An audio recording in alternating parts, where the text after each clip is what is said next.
Λοιπόν, Ρίχαρντ Βάγκνερ, ο διάσημος Γερμανός συνθέτης. Έχει πάρα πολλά που έχει πει, διαβάζω 2-3. Η ελληνική αρχαιότητα διαμόρφωσε μέσα μου το ιδανικό για την καλλιτεχνική μουσική θεωρία μου. Δεν μπορούμε να κάνουμε ούτε ένα βήμα στην τέχνη μας χωρίς να τη συσχετίσουμε με την τέχνη των Ελλήνων. Και πολλά άλλα.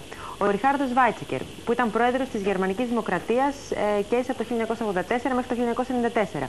Ο πολιτισμός στη Γερμανία εισήλθε από το Βυζάντιο, χάρη στην Ελληνίδα πριγκίπισσα Θεοφανό, μητέρα του αυτοκράτορος Όθωνος του Τρίτου, στα τέλη του 10ου αιώνα. Να το πούμε λίγο αυτό, γιατί έχει ενδιαφέρον. Γιατί πολλοί κόσμος δεν το ξέρει. Να το εξηγήσουμε. Στη Γερμανία, ο βασιλεύς Όθων ζήτησε κάποια στιγμή, ο δεύτερος, ζήτησε κάποια στιγμή από τον Νικηφόρο Φωκά να νυμφέψει το γιο του με μια Ελληνίδα πριγκίπισσα. Ο Νικηφόρος Φωκάς είναι χαρακτηριστικό του ετέθη το ερώτημα αυτό από τον επεσταλμένο του Όθωνος, τον Λιουτπράνδο, είπε το περίφημο, όταν φαντάζομαι τη σκηνή, έχει πάει απεσταλμένος του Γερμανού αυτοκράτορα, έτσι ονόμαζε Γερμανό τον εαυτό του. Εμείς δεν τον είχαμε αναγνωρίσει αυτοκράτορα και αυτοκράτορα ήταν μόνο η Κωνσταντινούπολη. Και λέει ο Λιουτπράνδος στον Νικηφόρο Φωκά, τον αυτοκράτορα της Κωνσταντινούπολης. Ο αυτοκράτορας των Γερμανών Όθων, και με το που το λέει αυτό, πρόσεχε σκηνή, σηκώνεται ο Φωκάς από το θρόνο, τραβάει μια κλωτσιά του πρεσβευτή και του λέει, λατινιστή, incredibile audito, δηλαδή απίστευτο αυτό που ακούω. Και συνεχίζει ο ελληνιστή. Αυτοκράτορ είμαι μόνο εγώ. Ο Όθων είναι απλώς ρήγας βαρβάρων. Και για την απρέπειά του να τολμήσει να απευθυνθεί προς τον νόμιμο αυτοκράτορα του κόσμου με τον τίτλο του αυτοκράτορας, τον έκλεισε στη φυλακή τον απεσταλμένο. Πάση εδώ πέθανε ο Φωκάς, ανέβηκε ο Τσιμισκής.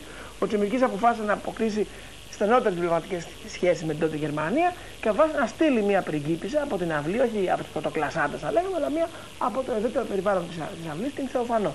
Αυτή πήγε στη Γερμανία.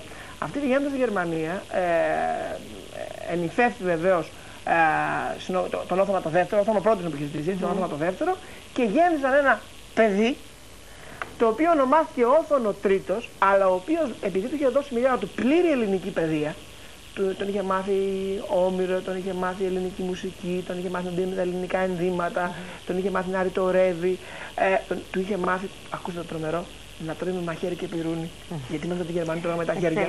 Τον είχε μάθει να πλένεται, γιατί μέχρι τη Γερμανία δεν πλένονταν. Αυτά είναι απολύτως δεδομένα, γι' αυτό λέει ο Βάιτσεκερ. Ονομάστηκε αυτό το παιδί Mirabili Mundi, το θαύμα του κόσμου. Επειδή το βλέπανε οι άλλοι Γερμανοί, βάρβαροι με τις προβιές, και βλέπαν ξαφνικά ένα πρίγκιπα για πρώτη φορά πρίγκιπα. Και λέγανε, αυτό είναι το θαύμα του κόσμου. Και πράγματι από αυτόν εκπολιτήθηκε όλη η Γερμανία. Γι' αυτό λέει ο Βάιτσεκερ, εσείς εκπολιτήσατε τη Γερμανία με τον Όθωνα τον Τρίτο. Πάμε παρακάτω. Είναι καταπληκτικές αυτές τις ιστορίες της σκέψης. Κυρίες και κύριοι, σας λέγω, το να παίρνετε βιβλία και να διαβάζετε είναι κάτι το καταπληκτικό. Μην καθυστερείτε. Σηκώστε το ακουστικό. 2-10-38-13.